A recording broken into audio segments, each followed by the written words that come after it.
our predictions for the 2024 British Grand Prix.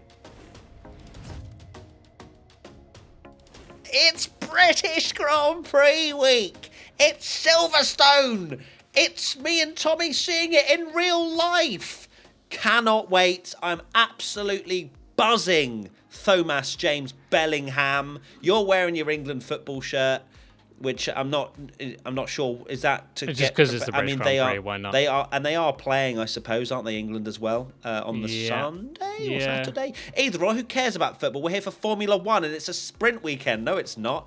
No, it's not the sprint weekend. It is a normal weekend. Tommy, any other sort of mines in this sheet that you want to just prepare me for? Hang on, let me add this. They're racing the track backwards this year. There we go. Okay, and if I write stuff, does that mean I also... Charles Leclerc will win everything. Perfect. Right, Tommy, how excited are you for the fact we're going to be on the main stage on Sunday at 11 a.m. and we need every single one of you that's coming to the British Grand Prix to come and say hello to us and watch and all that sort of stuff. Indeed. Last year was unbelievable. Genuinely one of the greatest moments of my life. Like, I cannot believe that happened. Not meeting me. Right, let's get into biggest good surprise. Oh, there's a fan base that ain't gonna like me this week. McLaren! Yes, I think for the first time, I'm going for a team. I'm going for double points. Let's see if I put all my eggs in one basket. But McLaren were amazing last year at Silverstone. They didn't even have the form that they're having now in Formula One. So I think something very lovely is coming in the form of McLaren this weekend. Interesting, because this is a race that everyone will say McLaren are going to be good at. So we'll get into it when you'll see it happens and we find out. Let's see what happens. Biggest good surprise. I've gone for a completely rogue random choice this week, and it is Valtteri Bottas. Oh my God, that's mad that you've gone for that, because I was literally because I was so close to putting Bottas as my biggest good surprise. I don't know why. It's not even a low grip track, but I just think that Bottas is going to turn up and finish a solid P13. We're all going to go, congratulations, Bottas. Yeah, mine's kind of opposite to yours, where like your biggest good surprise, they have to finish really high because the expectation is very high, and Bottas in the neon wheelie bin has to basically finish 15th for it to be a good surprise now. So anything is a good surprise in that stake now. So certainly is. Okay, interesting. We both had a feeling about Bottas. Biggest flop. Okay, he's off the back of a very good weekend, so it's Kevin Magnussen. He's gonna have a bad weekend. He's gonna go back to the old K-Mag after a 9 out of 10 that I gave him in driver ratings. I feel as though he'll take that on board and go, right, well, I can drive freely now again. And I don't know. Just vibes, isn't it? Just biggest flop vibes, which has been very, very profitable for me this year. And K-Mag, he's off the back of a great result, which means just a little wheel bang, and I'm game on. Biggest flop. Don't you dare. Don't you dare. It is. I could see your eyes. Is it what I think it is? Maybe. No. Maybe. No, I don't think it is. Well, there's only one driver that I'd react like that to. Oh, okay, no, it's not. But actually, no, please, because your flop's useless. Well, this is maybe what I'm going for here. I've gone for Lando Norris. And that is because I think the expectation is absolutely insane this weekend. He has basically, in my opinion, had a race-winning car for the last goodness knows how many races now. There is so much hype around McLaren. The pressure will be so on Lando. I hope he can deliver. This for the record, we say it so many times. This is not what we want to happen. It's just a prediction. So calm down. Salty Max fan wants Lando to be biggest flop at British Let's Grand Prix. spin it that way. Yeah. Why not? Yeah. No, that's I did the enjoy getting called British bias when I was wearing a Netherlands shirt in those social clips. Our two favourite drivers both not being British as well. Yeah, crazy, exactly. I feel like it goes one of two ways, where there is another drama bomb like the last race, or they are absolutely rapid. We move on now to pole position. Lando Norris. So forget your biggest flop. I think it's going to be a pole position for Lando Norris. I think that McLaren will be the fastest car around here. And we speak of expectation, we speak of pressure. Lando is a Formula One driver. He's got it. I think he really enjoys it now. I think he's in the part of his career where I don't think he'll fold like perhaps he might have done in his first couple of seasons where he was a little bit more tentative. No, I think Lando will deliver. He'll get pole position and then even more expectation for the race. So pole position, I have gone for Oscar Piastri. I feel like he's building some good momentum. I do think McLaren will be quick here. I think it will be a close run thing, but if it's going to happen for Oscar anywhere like qualifying, he is rapid and was very good last year as well, has to be said. So, yeah, gone for Oscar. And Frank agrees. Is a big fan of that Oscar Piastri prediction. Let's go to our top 3 and start in 3rd position. Max Verstappen will finish 3rd at the British Grand Prix. Yeah, it's happening.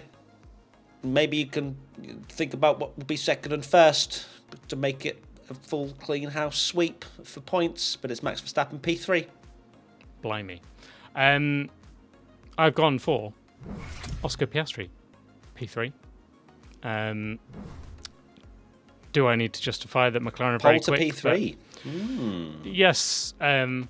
Which in your head go, oh, that's a bit harsh, but also Oscar Piastri and tyres are a bit of a struggle for him, aren't they? So, come on, Frank.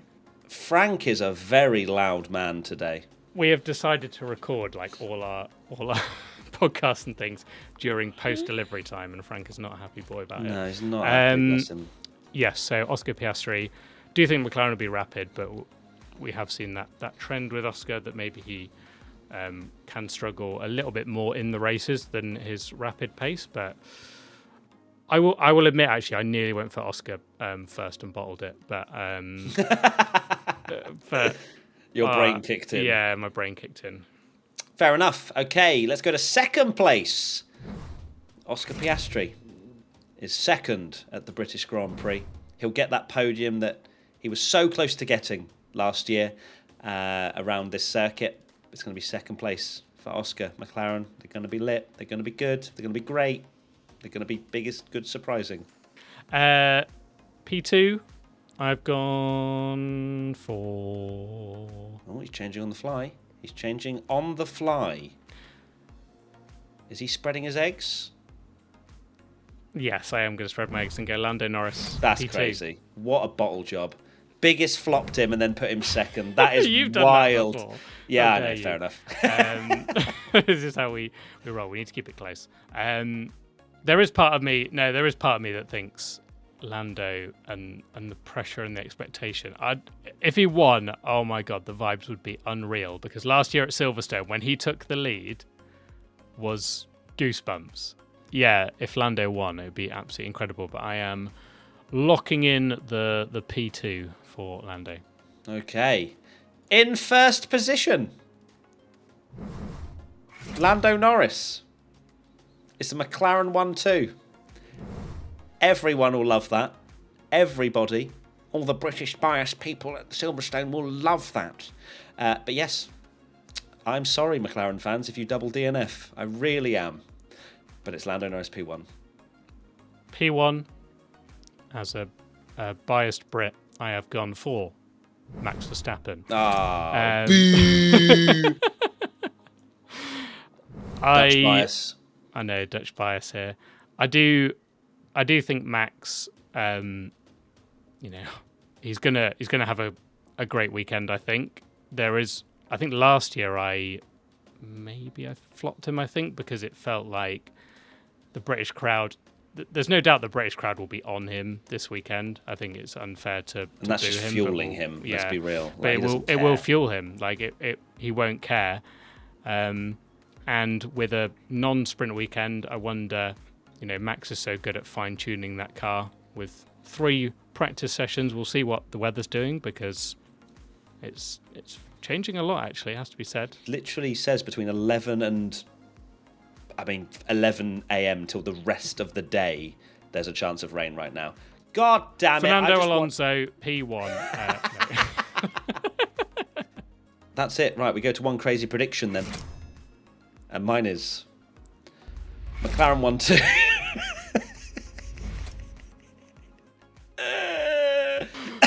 It's a McLaren 1-2, yeah. It's a Matt McLaren has 1-2. one papaya basket, and all 50 papaya eggs are in that basket. Yeah, I'm either coming home with about 15 points or none. And now that I've looked at the weather, I really want to change everything that I've put down here. But I'm not going to, because I'm locked in. And the weather will change another 100 times before then. But right now, yeah, there's some rain in the air. But it's a McLaren 1-2, which is a crazy prediction. I have gone for the craziest of crazy predictions, and I'll explain why afterwards. Well, you could explain why afterwards, because you'll know why it's crazy.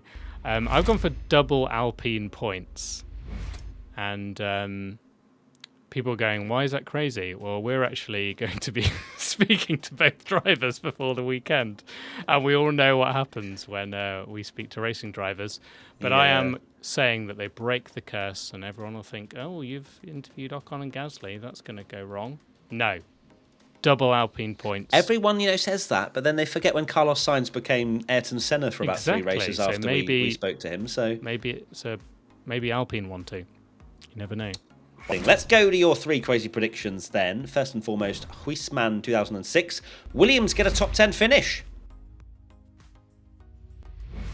Dan_Duffy27. Zhou makes it into Q2. Is that crazy though? Because I'm pretty sure, he got entered. No, actually, that's very crazy. And then Kieran.F321. Logan Sargent points. My God. Oh, that is crazy. We are fully backing Williams right now in the crazy predictions from you wonderful lot. So interesting. Tommy, we have come to the end of our predictions. What are your final thoughts? Final thoughts, super generic and boring, but it has to be said that I'm absolutely buzzing for the British Grand Prix, as always, because we get to essentially go see Formula 1 cars, which was always amazing, meet all you wonderful people. The support we had on the main stage last year was something that I'll never forget. Even though it's happened once, I'm still expecting 3 people to turn up. So please turn up. We've got some merch. We'll have T-shirt cannons. We're going to do some fun things where one of you will come up on stage to challenge Tommy, which will be very, very exciting. And there's, cool prizes for that person as well. And yes, I'm exactly the same as you, Tommy. And can't wait. It's going to be amazing. And if you do see us, come and say hello. We love to speak to all of you. You literally allow us to do our dream job. So the least we can do is give some of our time to chat to some of you. And there is Frank giving some final thoughts as well. Frank, anything to add? Yawn if McLaren will win the British Grand Prix. Oh, I thought he was going to as well. I was going for it. I thought I was going to. No. Frank, yawn if Charles will have a really bad weekend. Yes. Frank, yawn if Logan Sargent will win the British Grand Prix.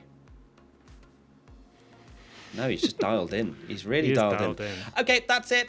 Audio listeners alike, did he yawn? Did he not? No, he didn't yawn. Now he's yawning. Charles Leclerc's going to win the British Grand Prix. Yawn. No, the last one was definitely Logan Sargent. Logie Bear. No, he didn't really yawn either. No, okay, bye everyone. He's lost the faith in Logie, unfortunately. That's sad. I wonder why. Bye.